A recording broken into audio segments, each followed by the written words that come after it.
everyday prices are too high. Food, rent, gas, back to school clothes. That is called Bidenomics. A loaf of bread costs 50% more today. Ground beef is up almost 50%. There's not much left at the end of the month. Bidenomics is working.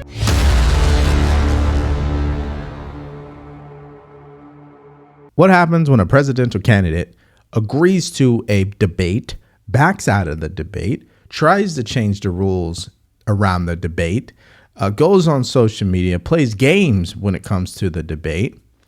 Well, what happens to that presidential candidate is they embarrass themselves. And that's exactly where Kamala Harris finds herself today. But to make sure this all makes sense to you, let's tell the full story about the debate. I think it's very important to have debates, and we've agreed with Fox on a date of September 4th. We've agreed with NBC, fairly full agreement, subject to them, on September 10th. And we've agreed with ABC on September 25th.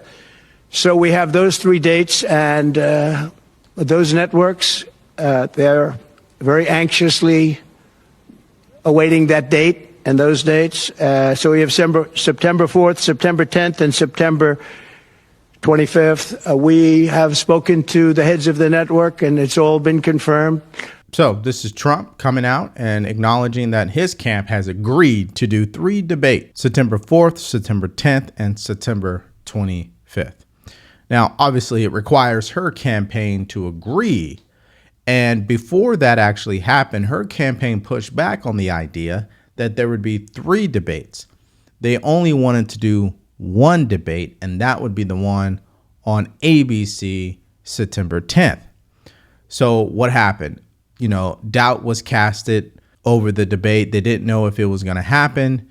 And unfortunately, you started having people who are delusional come out and say that Trump doesn't want to debate Kamala Harris. Watch. If I'm Donald Trump, I understand why he doesn't want to debate. Kamala Harris is he's accepted 3. Prosecutor. He said yes to September 4th, September 10th, September 17th. He said yes to a lot of them. So it's not that he's obviously afraid to debate. No. So no. He had agreed to September 10th on ABC. With Biden, who got pushed out.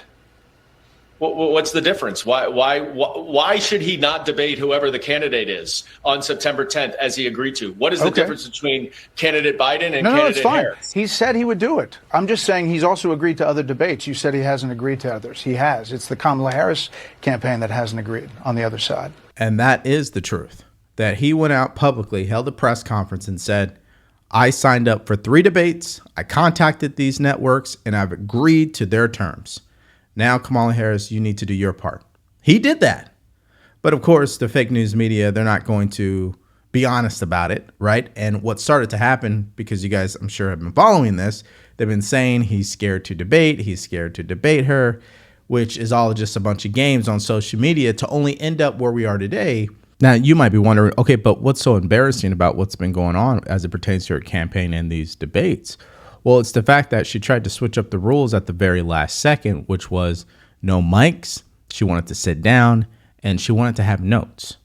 Now, this is absolutely ludicrous because we had already agreed to what the rules would be.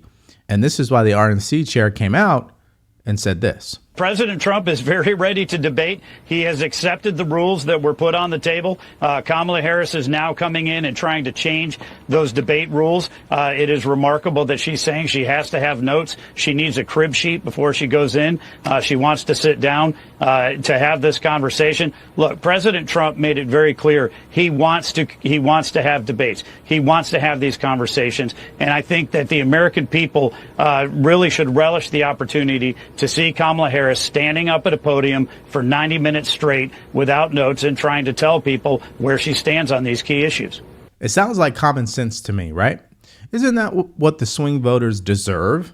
You know, the arrogance of her campaign to go on CNN and say, well, you know, she doesn't really need to answer any questions. You know, she's done everything she was supposed to do up to this point. That's just a bunch of bull. There are independent voters, swing voters out there in these swing states, Pennsylvania, Wisconsin, Michigan, Georgia, Arizona, that don't know who she is. And because they don't know who she is, they don't know what she stands for. And so it's a huge risk that her campaign is taking by hiding her, only to really set her up for failure when she reaches the debate stage because she hasn't been preparing. See, you could practice all you want, but there's nothing like the real game. And flashes of the real game is when she's doing unscripted interviews with media people. She has not been doing that. So she has not been warming up to the debate. But hey, don't tell that to her surrogates who are delusional as this guy. Yeah, she wants to show that he has an impulse control problem. And Jamal, I wonder what you think about this news when it comes to Mike's. Well, first of all, we're taking Donald Trump's word for it. So I'm going to just take that with a grain of salt. But let's assume that it's true. It might just be true that the Harris campaign was trolling Trump, looking for a way to get under his skin every day. And it does seem like if you pay attention to some of the social media that's out there, that they are really doing a very good job at just needling him every single day. They're playing a lot of offense on this campaign.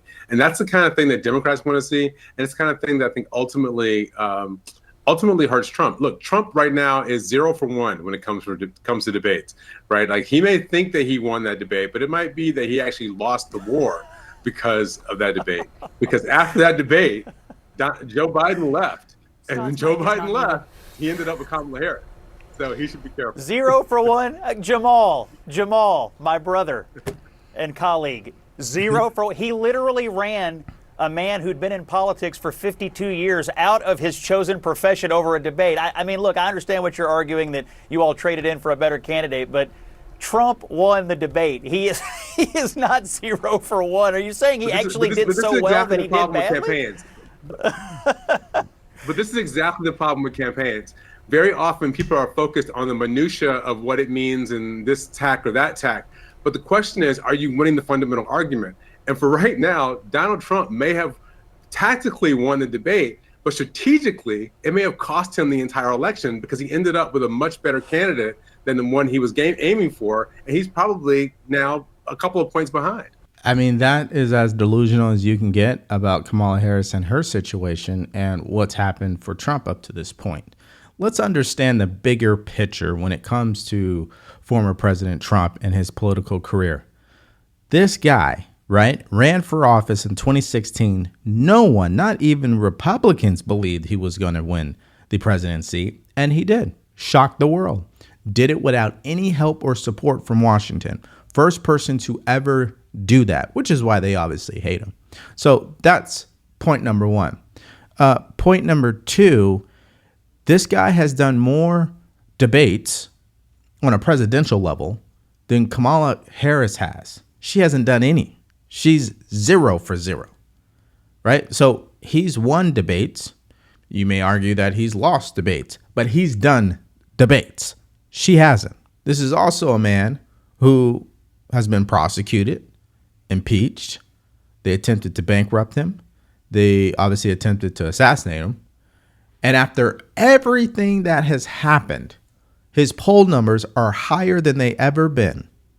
And on the Kamala Harris side, she is tied with him. So for her surrogate to go onto the news and just give this delusional take shows you how out of touch he really is. That, is she a better candidate than Joe Biden? Absolutely. But is she the best candidate? She's not. Because if she was, the poll numbers would show that. And swing voters and independents would be flocking to her, and they're not. Scott, what would you counsel if you were counseling Kamala Harris? How would you suggest that she approach an interview in which she's going to be asked about her positions morphing over time? Yeah, I mean, first of all, look at the amount of hand-wringing going on in the Harris campaign over one simple decision. They cannot figure out how to, where to, when to, and who to do an interview with. One simple decision. We want to put her in charge of the country and make all kinds of complex decisions. They can't even decide when and how to do an interview. And so that concerns me. If I were counseling them, I would say, pick somebody and go in and be prepared to face the discrepancies in your record. You've got all these anonymous press statements now saying you don't support any of the stuff you used to support. You're going to have to tackle it head on. That's number one. Number two, she's going to have to say Joe Biden made some mistakes. I mean, she can't run on Biden's record. She can't run on his plan. She's going to have to show up and say, he did this, this, and this. I disagreed, but he's number one. I'm number two. I've learned from the experience. If she's not willing to do that, she's going to wear Biden. It's going to make it hard to win. Because if she isn't willing to separate on a specific policy issue or two or a decision, Trump's going to have her for the rest of the fall basically as a continuation of the Biden agenda. So those are my two pieces of advice. Now, Scott Jennings makes quite a few good points. I just want to actually hone in on one, which is if she fails to define herself, she will lose the election because people will have the wrong perception of her, right? Which is that she's just Biden 2.0. Now, I believe that she is, but in the eyes of her campaign, yeah, they have a tricky situation because she can't go off script. That will wreck her campaign faster than her being on script, right? So, when you talk about how they're going to define her, you see that the Trump campaign has already caught on to that. They have been making adjustments to attack her in the right way, which is why you have a campaign ad like this. Everyday prices are too high. Food, rent, gas, back to school clothes. That is called Bidenomics. A loaf of bread costs 50% more today. Ground beef is up almost 50%. There's not much left at the end of the month. Bidenomics is working. The price of housing has gone up. It feels so hard to just be able to get ahead. And we are very proud of Bidenomics. Yes, she is very proud of her record. That's why she's yet to condemn that same record publicly, that is. And that's what's going on is she's been playing so many games. And now she's getting embarrassed when it comes to these campaign ads because, what are we doing here, right? We've got voters out there that need to hear from you. Don't you want to be the commander in chief? Aren't you the president? Why are you acting like you're so scared to go out there and tell people what it is? You see, that's the interesting thing about Trump. Even if you love him or hate him, you know what you're going to get. He's going to be direct with you. He's not going to shy away from a question, right? I mean, most of the confrontations we see is because he is not shy to answer questions from the media. We don't have any of that from Kamala Harris because she's scared to answer questions from the media. But hey, every now and then they will finally catch her in an unscripted moment like this video. On a different front, Axios this week reported that President Trump, if he gets a second term, will sort of dial back, for lack of a better term, DEI programs that the Biden administration has put in forth. Obviously, I know you disagree with that. I obviously believe that you don't want him to get a second term. That said, if that does happen, what do you think that would do to race relations in this country? Well, let me say we're going to win, so it's not going to happen. But I think that, listen, today is actually, I believe, an anniversary in terms of Dr. King, right? And I was just in Selma, and we acknowledged the 59th anniversary of Bloody Sunday. I think it's really important that we as Americans always embrace our history, the parts that we're proud of and the parts that we're not proud of, but that we can't forget.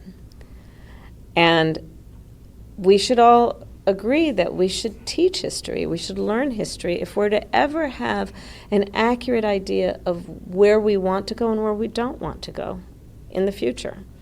And that means also acknowledging the importance of diversity. It means acknowledging the importance of the fact that everyone should have equal opportunity to compete and equity. And then, of course, inclusion, that, hey, let's look around the room and see who's not get. And we should all agree that we should teach history, we should learn history if we're to ever have an accurate idea of where we want to go and where we don't want to go in the future. And that means also acknowledging the importance of diversity. It means acknowledging the importance of the fact that everyone should have equal opportunity to compete and equity. And then, of course, inclusion, that, hey, let's look around the room and see who's not here, and did we leave the door open? Oh, I mean, that's just brutal watching that. I want to back up, and I want you guys to look at her eyes. I think eyes always tell an interesting story about a person. Just look at her eyes. I mean, just look at that. Let me mute this really quick here. Just look at the way she's looking at him. Look at that. It's like you're looking at someone with no soul. It's just empty. I mean, that's my impression. That's my personal opinion, of course. So, yeah, so you heard that, and that's why if I was running her campaign, I'd do the same thing. Make sure she's not in front of a mic. But the problem is she's running to be the president of the United States, the commander-in-chief, and that is an individual that should not run away from anything. So where does that leave us? Well, it leaves us with the September 10th debate, which is confirmed with ABC and should have the same rules from CNN. And this is exactly what Trump said in a post about this debate. I have reached an agreement with the radical left Democrats for a debate with Comrade Kamala Harris. It will be broadcasted live on ABC Fake News, by far the nastiest and most unfair newscaster in the business, on Tuesday, September 10th in Philadelphia, Pennsylvania. I do want to turn your guys' attention to one more point.